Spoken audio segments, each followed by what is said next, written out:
Something brought you here today. Maybe you don't even know exactly what it was, just a pull, a quiet nudge, a feeling that you needed to hear something you haven't been able to put into words yet. And I want you to know, before we go any further, that I'm really glad you're here.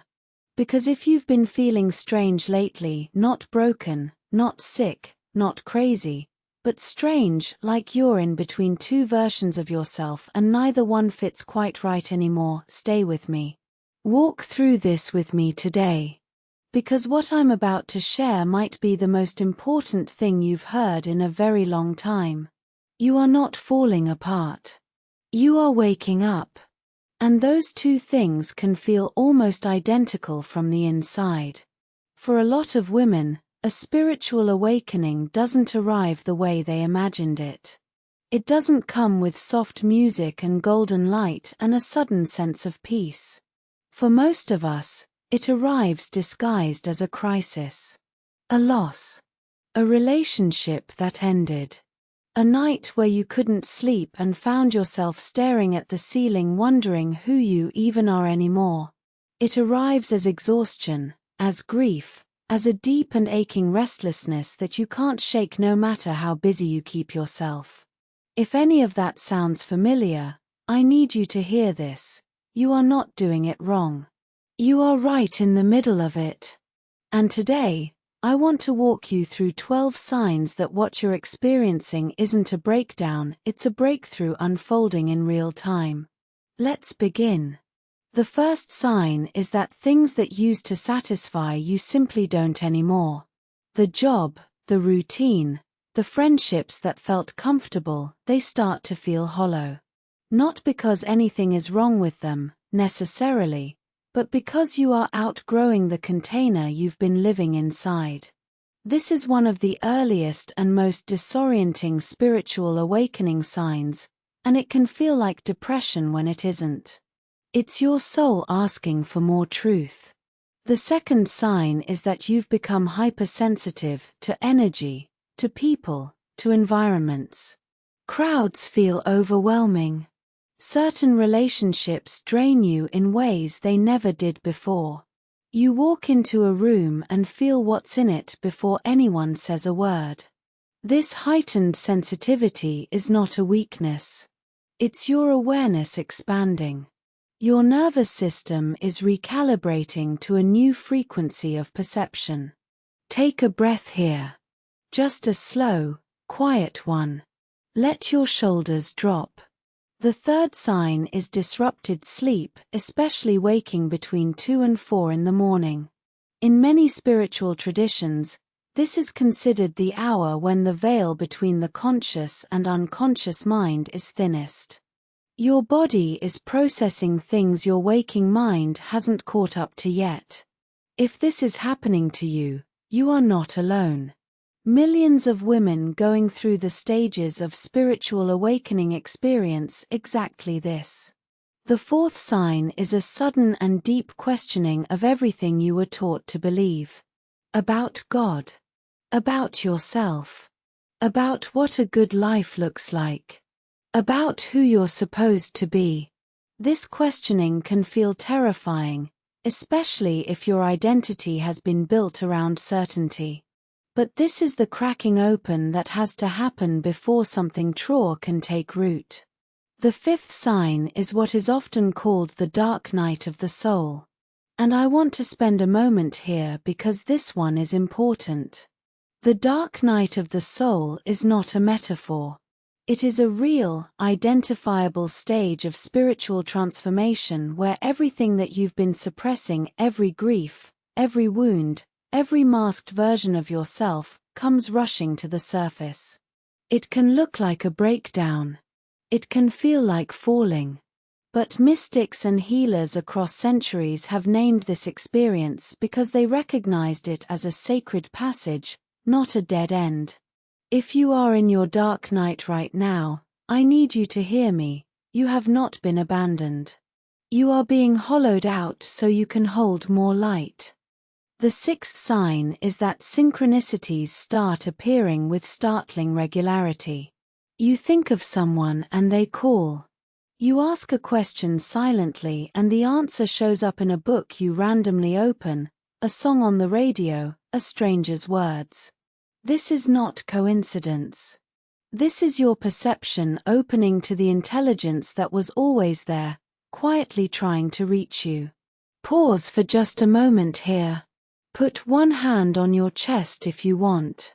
Just feel your own heartbeat. That steady, faithful rhythm that has carried you through every hard thing you've ever survived. That is not nothing. That is everything. The seventh sign is a growing inability to pretend. You find you can no longer smile through things that hurt you. You can no longer shrink yourself to make others comfortable. You can no longer wear the masks that once felt like survival. This can create friction in relationships and it can feel like you're becoming difficult. You're not becoming difficult. You're becoming honest. The eighth sign is physical symptoms that don't have a clear medical cause, tingling in the hands and feet, pressure in the head, waves of heat or energy moving through the body. These are sometimes referred to as Kundalini awakening symptoms, and while I always encourage you to check in with your doctor for anything physical, many women find that these sensations correspond directly with deep emotional releases and energetic shifts. Your body is not separate from this process. It is part of it. The ninth sign is a deep and growing need for solitude. Not loneliness, solitude.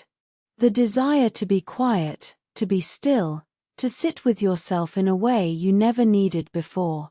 Where you once dreaded silence, you now crave it. This is your inner life asking to be tended to. This is wisdom trying to speak and waiting for you to be quiet enough to hear. The 10th sign is that you begin to feel a profound compassion for others, even people who have hurt you. This doesn't mean excusing harm. It means your perspective is widening. You begin to see the pain inside the pain. The wound beneath the wound. This expansion of the heart is one of the most beautiful spiritual transformation signs, and it is not weakness. It is evolution. The 11th sign is a sense of purposeful urgency. A feeling that you are here to do something, not in a grandiose way, but in a deep and personal way. That your gifts matter. That your story matters. That the things you've survived were not random. This feeling might be brand new, or it might be something that has been quietly insisting on itself your whole life. Either way, pay attention to it. It is not arrogance. It is calling. And the 12th sign, and this one might be the most tender of all, is grief. Not always for a specific loss, though it can be that too.